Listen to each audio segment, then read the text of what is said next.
Denmark's Victoria Kjær Theilvig wins Miss Universe 2024. Victoria Kjær Theilvig of Denmark has been crowned Miss Universe 2024, becoming the first Dane to ever win the competition.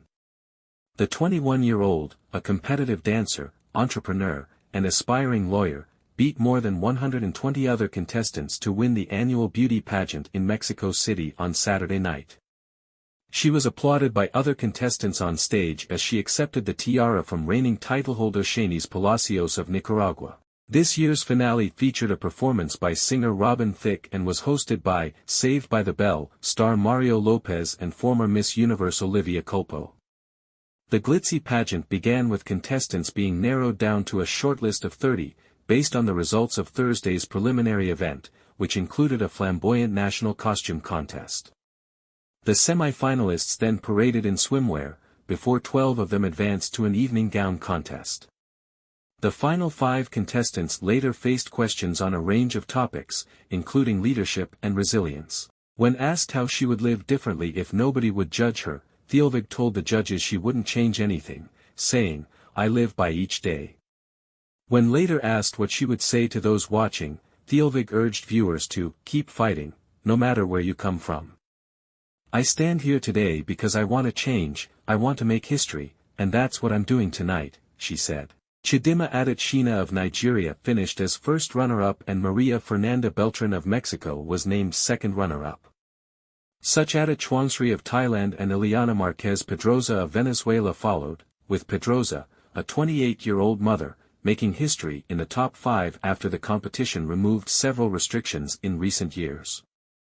This year marked the first time in Miss Universe's 72-year history that women aged over 28 were permitted to enter. More than 24 of the finalists were older than would have been allowed in previous years, with Malta's Beatrice Njoya becoming the first and only woman in her 40s to reach the grand finale. The age limit's removal came amid growing calls for the pageant to modernize. Ahead of 2023's contest, the Miss Universe organization also lifted a long-standing ban on pregnant women or mothers, and women who are, or ever have been, married. Delegates for each country were selected via local pageants that license local rights from the Miss Universe organization. This year's contest saw Cuba, represented by Marianela Ancheta, take part in Miss Universe for the first time since 1967.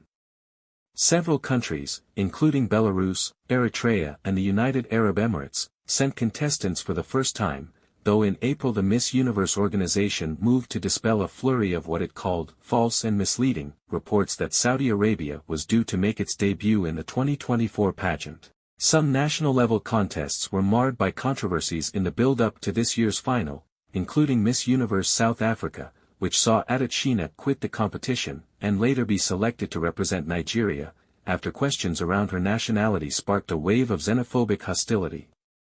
Last December, the director of the Miss Universe Nicaragua contest, Karen Celeberti, resigned just weeks after Palacios took the crown, amid charges of conspiracy and treason. She, along with her husband and son, were accused of involvement in a plot to overthrow the government.